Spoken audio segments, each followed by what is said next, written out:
Hello everyone, स्वागत है आप सभी का कृष्णा स्टडी मैथ क्लासेस में। तो आई होप कैसे हैं आप सभी। तो उम्मीद करता हूं आप सभी बहुत अच्छे होंगे, आपकी तैयारी बहुत अच्छे से चल रही होगी। और चलिए हम बहुत आज इम्पोर्टेंट मोस्ट वीडियो के साथ फिर लेकर आए हैं आपके लिए सेट 5 2022 का प्रैक्टिस सेट, जो हमसे परीक्षा में पूछा जा चुका है 2022 में। और वो कौन से सेट में पूछा गया है, सेट 5 822 AZ वाला कोड वाला, ठीक है। तो उसे हम आज सॉल्व करने वाले हैं। तो आप वीडियो में लास्ट तक बने रहिएगा, बहुत इम्पोर्टेंट बहुत मस्ट वीडियो है। और इसमें से हमें लगता है काफ़ी क्वेश्चन पूछे जाएंगे, और पूछे नहीं जाएंगे इनके आधार, अगर ये भी क्वेश्चन नहीं आए तो इनके आधार पे तो आएंगे ही। तो आपको वीडियो को मिस नहीं करना है। इसी के साथ आपके जितने भी प्रकार के क्वेश्चन हैं उनसे आपके जो टॉपिक हैं वो क्लियर होते चले जाएंगे, ठीक है। तो चलिए चलते हैं बिना देरी के पहले क्वेश्चन पर। तो पहला क्वेश्चन क्या पूछा गया है, 26 और 156 का लासा 156 है तो मासा ज्ञात करना है। तो यानी हमें यहाँ क्या दिया है दोस्तों, यहाँ दिया है 26 और 156 का लासा कितना दिया है, जो लासा दिया है वो दिया है हमें 156। तो देखिए, जब हमें दो संख्या दे रखे हों, उसका लासा दे रखे हों और एक संख्या हमें ज्ञात करनी है वो है मासा, तो इस तरीके के क्वेश्चन में हम क्या करते हैं, सीधे फार्मूले लगाते हैं। पहली संख्या गुणे दूसरी संख्या बराबर लासा और गुणे मासा। सब में इनकी वैल्यू पुट करते हैं बस क्वेश्चन के लिए, फिर निकाल देंगे, ठीक है। तो पहली संख्या इसे मान लेते हैं 26, दूसरी संख्या मान लेते हैं 156 और इसका जो लासा है वो क्या है 156। तो मासा हम ज्ञात कर लेंगे, ठीक है, कोई दिक्कत कोई परेशानी नहीं होगी। तो यहाँ देखिए पहली संख्या कितनी है 26, दूसरी संख्या कितनी है 156, बराबर लासा भी कितना है 156 और मासा हम निकालेंगे, ठीक है। तो देखिएगा पूरा सवाल घुमा देते हैं। यहाँ मासा आ गया, गुणे यहाँ आ गए 156, बराबर इधर आ गया 26 और गुणे 156। अगली स्टेप में क्या करते हैं, मासा बराबर आ जाएगा 26 गुणे 156। ये 156 जो है वो कहाँ जाएंगे, बटे में, वो आ गए बटे में। तो 156 से 156 डिवाइड हो गया, तो हमारा जो मासा आया वो कितना आया 26। तो इसका जो फाइनल आंसर आया वो कितना आया 26। एक नंबर में पूछा गया क्वेश्चन है। बस इस तरीके से आपको अगर क्वेश्चन आए तो इस तरीके से करना है, ठीक है। तो चलते हैं इसी के साथ नेक्स्ट क्वेश्चन पर। नेक्स्ट क्वेश्चन दिया है, नेक्स्ट क्वेश्चन कह रहा है, इसमें देखिएगा ये दिया है समीकरण द्विघात समीकरण 2x² - 4x + 1 बराबर 0 के मूल हैं।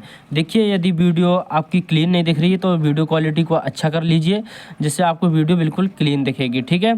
तो चलिए ये दूसरा क्वेश्चन है, द्विघात समीकरण 2x² - 4x + 1 बराबर 0 के मूल हैं कैसे हैं, वास्तविक और बराबर हैं, वास्तविक और भिन्न हैं, वास्तविक नहीं है और वास्तविक है।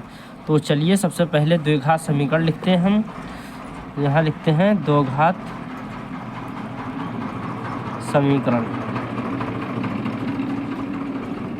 ये है दो घात समीकरण। दो घात समीकरण क्या है, 2x² - 4x और +1 = 0, ठीक है। तो यहाँ से हम क्या करते हैं, सबसे पहले हम a और b और c के मान निकाल लेते हैं। तो a का मान जो होता है वो x² के गुणांक में जो संख्या होती है वो a का मान होता है, b जो x के गुणांक में जो संख्या होती है वो b का मान होता है, -4 है तब -4, और c का जो तीसरे नंबर पे जो संख्या होती है जो भी वो c का मान होता है, ठीक है। अब इसमें विभक्त कर फार्मूला लगाते हैं तब बता पाएंगे मूल वास्तविक हैं या कैसे हैं, ठीक है, वास्तविक हैं या नहीं हैं। Okay done. तो चलिएगा करते हैं सॉल्व। अब देखिए विभक्त कर फार्मूला देखा है, सुना है, ये होता है d बराबर। तो चलिए इस क्वेश्चन के लिए सॉल्व करते हैं। विभक्त कर का फार्मूला है d बराबर b² - 4ac। वैल्यू पुट करते हैं इनमें, तो डी बराबर बी का वैल्यू कितना है -4, तो 4 का स्क्वायर -4, ये कितना है 2 और सी कितना है 1। तो देखिएगा 4 का वर्क करेंगे तो कितना आएगा 16, 4 दूनी 8 और 1 9। ठीक, तो डी की जो वैल्यू आई फाइनल वो कितनी आई, 16 में से 9 गया 7। अब देखिए, अब हम इसे कैसे पहचानेंगे कि मूल वास्तविक हैं, समान है या असमान है। देखो बहुत शॉर्ट विधि से बताने वाला हूँ, तीनों नियम आपको ध्यान से समझना है बिल्कुल। तो यहाँ देखिए, यदि डी का जो मान है वो ऋणात्मक आता है, ऋणात्मक का मतलब समझ रहे हो, यानी कोई भी संख्या x y z जो भी है वो यदि माइनस में आती है, माइनस में, तो वो ऋणात्मक होती है। तो मूल कैसे होंगे, मूल अस्तित्व में नहीं होंगे। ठीक है, मूल अस्तित्व में नहीं होंगे, अस्तित्व में नहीं होंगे तो वो वास्तविक नहीं है। ठीक है, में नहीं होंगे। और समझिएगा, देखो पहले तो इसे समझो, यदि किसी का मान d बराबर धनात्मक 0 से बड़ा आ रहा है तो ये कैसे होंगे, मूल वास्तविक होंगे। मूल कैसे होंगे, वास्तविक तथा बड़ा तथा असमान। असमान का मतलब भिन्न, अलग अलग। नहीं समझ में आया, देखिएगा यदि d का मान 0 से कोई भी संख्या बड़ी आ रही है, 1 2 3 4 5 जो भी प्लस में आ रही है संख्या कोई भी, तो वो मूल वास्तविक होंगे और असमान होंगे। मतलब जो x के मान निकलेंगे वो अलग अलग होंगे। ठीक है, एक जैसे नहीं होंगे। यदि यहाँ d बराबर 0 होता तो मूल वास्तविक होते और कैसे होते, बराबर होते, एक जैसे होते, समान होते। ठीक है, समझ में आया, तीनों बातें समझ में आई। इसके 3 ही नियम हैं। यदि डी का मान ऋणात्मक आ रहा है, ऋणात्मक चाहे कोई भी संख्या हो, -1 -2 -3 कुछ भी नंबर हो, लेकिन वो संख्या कैसी होती है, मूल अस्तित्व में नहीं होते हैं। ठीक है, तो उसे आगे को कुछ करना ही नहीं है। अब देखिए ये डी बराबर 7 आए तो ये 0 से बड़े हैं और प्लस में भी हैं, तो मूल कैसे हैं, वास्तविक हैं और असमान है। अब जहाँ कोई सा भी नंबर होता तो मूल कैसे होते, वास्तविक तथा असमान। अब यहाँ डी का मान 0 होता तो क्या कहते हैं हम, यदि डी का मान 0 आ रहा है तो उसे कहेंगे हम, यदि डी का मान 0 आ रहा है तो मूल कैसे होंगे, वास्तविक भी होंगे और बराबर भी होंगे। तो उम्मीद करता हूँ आपके लिए जो प्रॉब्लम थी वो मतलब सॉल्व होगी। ठीक है, तो अब आपको कोई भी परेशानी नहीं होगी। तो चलते हैं इसी के साथ नेक्स्ट क्वेश्चन पर। तो देखिएगा स्टूडेंट्स, नेक्स्ट क्वेश्चन जो हमारा है, देखिए सबसे पहले है मैथ पढ़ने से ज़रूरी है हमें प्रैक्टिस। तो अब देखिए आपके पास सिलेबस करने का तो समय बचा नहीं है और सिर्फ क्या बचा है आपके पास, प्रैक्टिस। क्या बची है, सिर्फ और आपके पास प्रैक्टिस बची है। ठीक है, तो हम प्रैक्टिस ही कर रहे हैं। ठीक है, क्योंकि इसमें से अगर हमारे 10 भी क्वेश्चन फंसते हैं ना, अगर हम 6-7 प्रैक्टिस सेट कर लेते हैं और उनमें से 10 क्वेश्चन फंसते हैं तो भी हमें बहुत बड़ी बात होगी। और देखिएगा फंसने की बात तो ये है क्योंकि हम एक सेट को जितना भी करेंगे तो उससे हमें सारे के सारे टॉपिकों से हमें क्वेश्चन मिल रहे हैं और जिससे क्या है, हमारे सारे टॉपिक क्लियर हो रहे हैं। ठीक है, बात ये है सबसे पहले -1, -3 और पूछा गया है 5, 2 के बीच दूरी। ठीक, ये हमसे पूछा गया है। ओके डन, चलिएगा कोई दिक्कत नहीं, कोई इशू नहीं। बस इस क्वेश्चन के लिए हम बहुत आसान तरीके से करने वाले हैं। बस आपको क्या करना है, यहाँ देखिएगा, ये सबसे पहले क्वेश्चन क्या दिया है, यानी हम ए बिंदु मान लेते हैं, -1, -3 पी के बिंदु मान लेते हैं और इसे कॉमा क्यू के बिंदु मान लेते हैं, 5, चलिएगा। अब दूरी का सूत्र आपने सुना होगा, नहीं सुना है तो देखिएगा। दूरी का सूत्र होता है, देखिए दूरी निकलवा रहा है तो दूरी का सूत्र होता है दूरी बराबर √x2 - x1 का whole square plus y2 - y1 का होल स्क्वायर।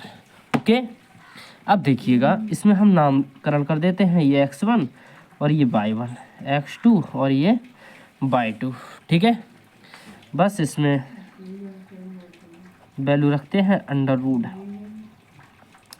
यहाँ x2 कितना है 5, x1 कितना है -1 का होल स्क्वायर प्लस y2 कितना है 2 और -1 ये है और ऊपर से ये -3 है, तो इसके भी ब्रैकेट और ये का होल स्क्वायर। ठीक है, अब देखिएगा बराबर अंडर रूट, यहाँ आगे 5 और माइनस माइनस क्या हो गया +1 का स्क्वायर प्लस इसी प्रकार से 2 माइनस माइनस +3 का होल स्क्वायर बराबर अंडर रूट। ये 5 और 1 पहले जोड़ लेते हैं, कितना हुआ 6 और ये 3 2 कितना हुआ 5। ठीक है, अब देखिएगा ये दूरी, इधर दूरी है, यहाँ भी दूरी और यहाँ पे भी दूरी। 6 का वर्ग करेंगे कितना आएगा 36, 5 का वर्ग करेंगे कितना आएगा 25। डन। ठीक है, तो ये कितना हो रहा है टोटल 6 और 5 11, 3 2 5 और 1 6, तो कितना आया 61। तो दूरी जो निकल के आई हमारी वो कितनी आई under root 61। Final answer. Okay, चलिए चलते हैं इसी के साथ नेक्स्ट क्वेश्चन पर। नेक्स्ट क्वेश्चन क्या दिया है, त्रिज्या r के एक वृत्त के कोण थीटा वाले त्रिज्याखंड के संगत की चाप की लंबाई। तो इसका देखिए कोई भी दिक्कत नहीं है, इसका जो r हमें त्रिज्या दे रखे हैं और थीटा भी दे रखे हैं, तो इसका जो उत्तर हो जाएगा वो हो जाएगा θ/180 डिग्री 2πr नहीं हो सकता, θ/180 डिग्री नहीं हो सकता, तो इसका जो फाइनल आंसर है वो है θ/360 गुणा 2πr। सही है, चाप की लंबाई का जो फार्मूला है ये है। Okay done. तो अब देखिएगा इधर आ जाते हैं, क्योंकि ये इसमें जो 2 क्वेश्चन है ये आपके इससे मैच नहीं कर रहे हैं, मतलब आपके सिलेबस में नहीं है तो उन्हें नहीं पढ़ना है। बाकी जो क्वेश्चन दिए हैं इन्हें हमें सॉल्व करना है। ठीक है, जैसे पहला क्वेश्चन दिया है, देखिए बहुत ही इंपॉर्टेंट क्वेश्चन है। पहला क्वेश्चन दे रहा है 5 मीटर लंबी एक सीढ़ी भूमि से 4 मीटर की ऊंचाई पर स्थित एक खिड़की तक पहुंचती है, तो दीवार के आधार से सीढ़ी के निचले सिरे की दूरी ज्ञात कीजिए। कोई नहीं, बहुत बढ़िया क्वेश्चन है और इसे इसकी धज्जियाँ उड़ाते हैं। ठीक है, तो यहाँ देखिएगा ये रही एक दीवार और दीवार में यहाँ रही खिड़की, खिड़की से टिकी हुई है एक सीढ़ी। ठीक है,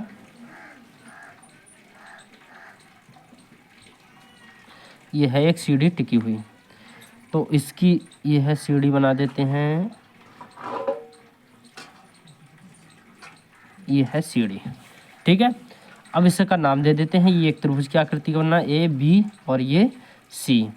तो जो सीढ़ी की जो लंबाई है इसमें दिया है वो कितनी है 5 मीटर। ठीक, और इसकी जो ऊंचाई है वह भूमि से कितनी है 4 मीटर की ऊंचाई पर टिकी हुई है। ठीक है, तो हमसे कह रहा है ये इसका आधार ज्ञात कीजिए, यानी ये।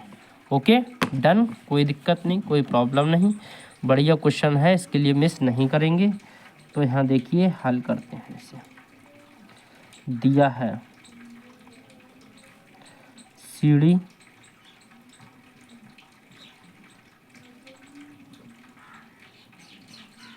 की लंबाई कितनी दी है 5 मीटर,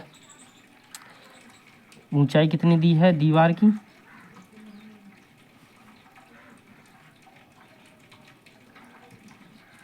4 मीटर।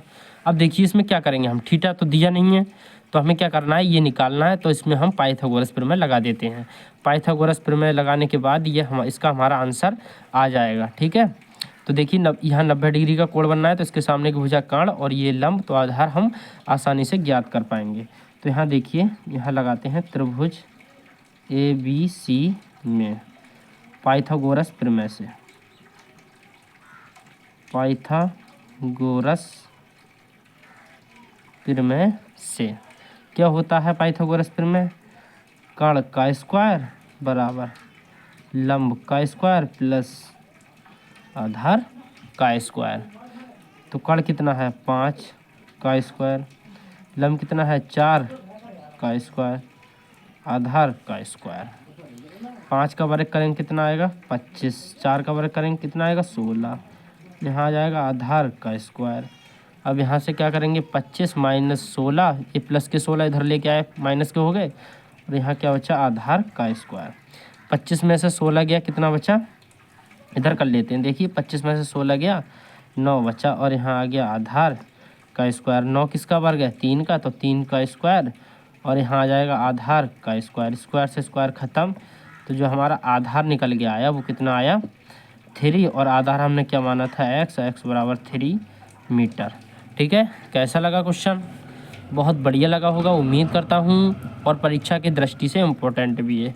ठीक है, तो चलते हैं इसी के साथ नेक्स्ट क्वेश्चन पर, और देखिएगा यहाँ से आपके जितने भी प्रकार के क्वेश्चन मिल रहे हैं वो सारे के सारे उनके टॉपिक क्लियर हो रहे हैं उम्मीद करता हूँ, और इन क्वेश्चनों को क्लियर हो रहे हैं, और इन्हीं के साथ आपको वही टॉपिक आपको बुक से भी पढ़ने हैं, जिससे कि प्रैक्टिस करना है, जिससे कि कोई भी प्रॉब्लम नहीं हो। ठीक है, तो चलिए अगला क्वेश्चन देखते हैं। निम्न रैखिक समीकरणों के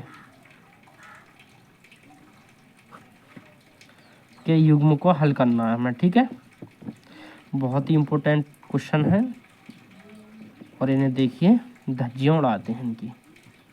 देखिएगा क्वेश्चन क्या दिया है, x + 2y = 19, और यहाँ दिया है -x + 2y = 1। इसे समीकरण नंबर 1 मान लेते हैं, इसे समीकरण नंबर 2 मान लेते हैं। ओके, अब देखिएगा समीकरण 1 व 2 से लिखेंगे, समीकरण 1 व समीकरण 2 से। समीकरण 1 क्या है, x + 2y = 19 और -x + 2y = 1। इसे हम विलोपन विधि से कर देते हैं सॉल्व। अब देखिएगा हमने समीकरण नंबर 1 व 2, चाहे ऐसे लिख सकते हो 2 को जोड़ने पर, ठीक है, कोई इशू नहीं, कोई प्रॉब्लम नहीं। तो समीकरण सबसे पहले 1 लिखी और 2 लिखी। ठीक है, अब इसमें चिन्ह चेंज नहीं करेंगे, क्योंकि इसमें देखो x और x के पद बराबर भी हैं, और इसमें एक चिन्ह माइनस का है और एक प्लस का है, तो हम कोई भी चिन्ह चेंज नहीं करेंगे। और ये देखो ये दोनों प्लस प्लस के हैं तो समान, लेकिन है ये प्लस प्लस के, तो इन्हें देखिए x ये काट दी और ये x माइनस प्लस की कट गई, तो 2y और 2y कितना हुआ 4y हुआ, और 19 और 1 कितना हुआ 20, तो y बराबर कितना आया 20/4। तो 4 से डिवाइड कर देते हैं 20 के लिए, 4 × 1 = 4, 4 × 5 = 20। तो जो y का आंसर आया वो कितना आया 5 निकल के आ गया। ठीक है, अब इस y का मान समीकरण नंबर 2 में रख देते हैं, या 1 में कोई सी समीकरण में रख सकते हैं हम। तो लिखते हैं y का मान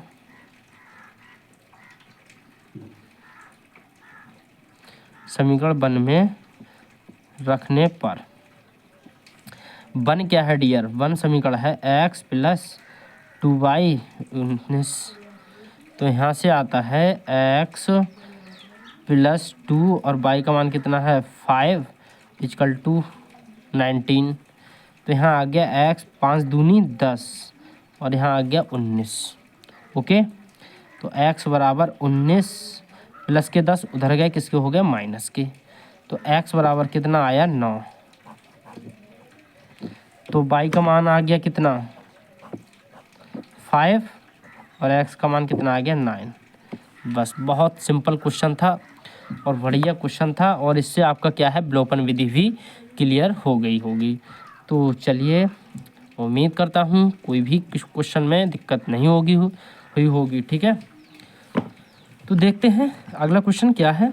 और देखिए अगला क्वेश्चन जो है हमारा बहुत ही इम्पोर्टेंट क्वेश्चन है, और ये किसका है, सिंपल भी है इसी के साथ और इम्पोर्टेंट भी। देखिए एक एक नंबर अभी सॉल्व कर रहे हैं तो सिंपल ही है, कोई भी क्वेश्चन ऐसा कोई क्वेश्चन नहीं है जो इम्पोर्टेंट नहीं है, सारे के सारे क्वेश्चन कैसे हैं इम्पोर्टेंट हैं। तो देखिए अगला जो क्वेश्चन है वो कह रहे हैं एक लंबवृत्तीय बेलन की त्रिज्या 7 सेंटीमीटर तथा ऊर्ध्वाधर ऊंचाई 8 सेंटीमीटर, तो बेलन का वक्रपृष्ठ ज्ञात कीजिए। बहुत ही आसान तरीके से इस क्वेश्चन को सॉल्व करेंगे, और क्वेश्चन भी आसान है। ठीक है, तो चलिए सबसे पहले हम बेलन बना लेते हैं इसे। ये एक बेलन है, ठीक है, ये क्या है एक बेलन है। ठीक है, बेलन की त्रिज्या कितनी है, यहाँ लिख लेते हैं। बेलन की त्रिज्या r बराबर कितनी है, 7 सेंटीमीटर है। ऊंचाई कितनी है,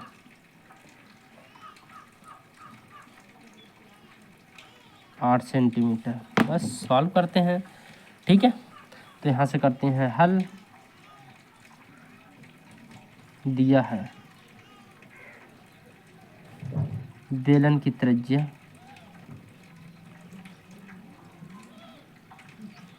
यानी r बराबर कितनी दी है, 7 सेंटीमीटर।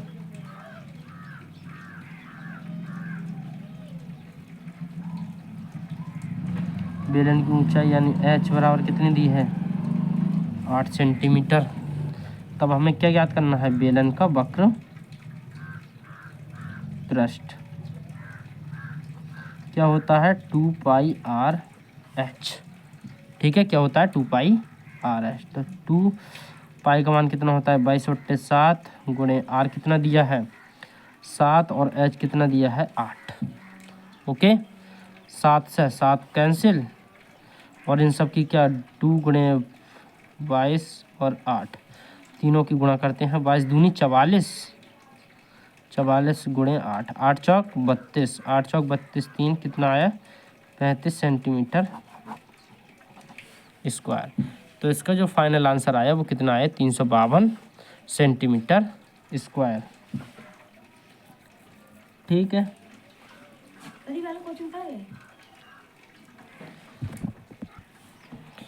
देखिए ये बहुत इंपॉर्टेंट क्वेश्चन है।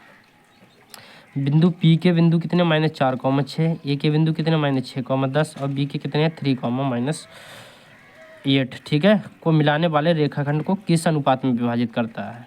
ठीक है, ये क्वेश्चन पूछा गया है और इससे एक क्वेश्चन बनेगा भी। ठीक है, तो चलिए इस क्वेश्चन के लिए सॉल्व करते हैं। अब देखिएगा, यानी ये कोई रेखा है, रेखाखंड है और इसका जो ए बिंदु है वो कितना है, -6,10 और इसका बी बिंदु है वो कितना है, 3,-8। मान ली इसके लिए कोई भी बिंदु है P वो कितना है, -4,6 और इसे के अनुपात 1 में विभाजित कर रहा है। ठीक है, तो बस इसके लिए हम फार्मूला लगाएंगे। इसका फार्मूला क्या हो जाएगा, x बराबर kx2 + 1 गुणे x1 अपॉन k+1। ठीक है, अब देखिए a और b क्या है, इसे मान लो x1 और इसे y1, इसे x2 और इसे y2। ठीक है, फिर यहाँ से और इसे x और इसे मध्य बिंदु को y मान लेते हैं। तो x की वैल्यू कितनी है, -4 है सर। ठीक है, k कितना है, k ज्ञात करना है और गुणे x2 कितना है, 3 है, प्लस ये 1 लिख लिया और x1 कितना है, -6 है। ओके, k+1 है। ठीक है, कोई प्रॉब्लम। ठीक है, ये आ गया -4 और 3 की गुणा k से करी तो कितना आया, 3k और माइनस प्लस क्या हो गया, माइनस और 6 कम 6 और यहाँ आ गया k+1। इनके बटे में 1 मान लेते हैं, तिरछी गुणा कर देते हैं। कोई प्रॉब्लम। ठीक है, कोई प्रॉब्लम नहीं। तो -4 की गुणा k से करी तो कितना है, -4k, -4 की गुणा 1 से करी तो कितना है, 4 1 कम 4। उसी प्रकार से 3k और -6, क्योंकि 1 की गुणा 3k -6 से करोगे सेम यही आएगा। तो देखिए -4k और यहाँ से क्या करेंगे हम,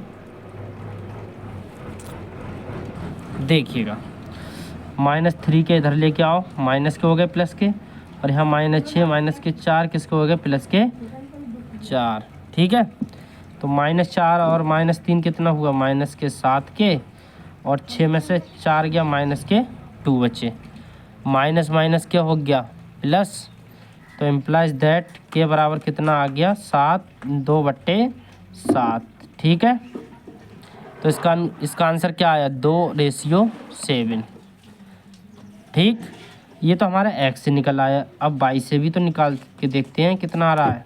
फिलहाल में आंसर तो आपका यही है, तो बाई का भी फार्मूला क्या हो जाएगा, बाई बराबर के बाई 2 प्लस 1 गुणे बाई 1 और अपॉन के प्लस 1। ठीक, डन। तो यहाँ देखिए बाई का मान कितना है 6, के कितना है, के ज्ञात करना है, बाई 2 कितना है माइनस के 8 प्लस 1 गुणे बाई 1 कितना है 6 ना 10 है, सॉरी कितना है 10, और यहाँ से आ गया, चलिए इस तरीके से सॉल्व करते हैं। तो यहाँ आ गया के प्लस 1।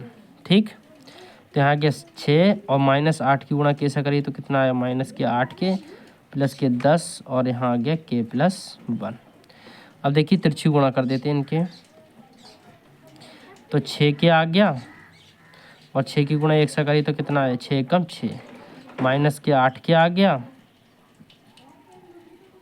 और प्लस 10 एकम 10 आ गया। ठीक, तो इन्हें देखिए इधर कर लेते हैं, नहीं तो अब 6 के हैं, अब माइनस 8 के इधर लेके आए किसके हो गए प्लस के 8 के, यहाँ 10 और प्लस के 6 इधर गए किसके हो गए माइनस के 6, तो ये आ गया 14 के और 10 में से 6 ये आ गया 4, तो के बराबर कितना आया 4/14। काट देते हैं, 2 दूनी 4 2 सत्ते 14, तो के बराबर कितना आया 2/7 अर्थात 2:7। तो चलिएगा, कैसा लगा आज का सेशन कमेंट्स करके ज़रूर बताइएगा। तो उम्मीद करता हूँ आपके लिए आज का जो टॉपिक है वो क्लियर हुआ होगा, इससे जितने भी टॉपिक बन रहे हैं वो सारे के सारे क्लियर हुए होंगे। ठीक है, तो उम्मीद करता हूँ इसी के साथ आपके लिए आपकी जो तैयारी है वो और बेहतर होगी, और मैं इसी तरीके से जो मैं आपके लिए प्रैक्टिस सेट करा रहा हूँ वो आपकी परीक्षा के लिए काफ़ी हेल्पफुल होगा। ठीक है, तो मिलते हैं नेक्स्ट वीडियो में। बस आपको क्या करना है, जितना मैं करा रहा हूँ डेली इसी तरीके से आप तैयारी कर रहे हैं, इस तरीके से आपको करना है। बाकी जितने सारे क्वेश्चन करा रहा हूँ उसी तरीके से आपको बुक से भी इन क्वेश्चनों के बेस्ड इनके आधार पे क्वेश्चनों को सॉल्व करना है। ठीक है, तभी एग्ज़ाम को हम तोड़ पाएंगे, फोड़ पाएंगे, और तभी हमारा टारगेट 70 में 70 हो पाएगा। तो चलते हैं, मिलते हैं नेक्स्ट वीडियो में, बात करेंगे। आज के लिए इतना ही। ठीक है, तो आप सभी के लिए फुल वीडियो देखने के लिए बहुत बहुत धन्यवाद।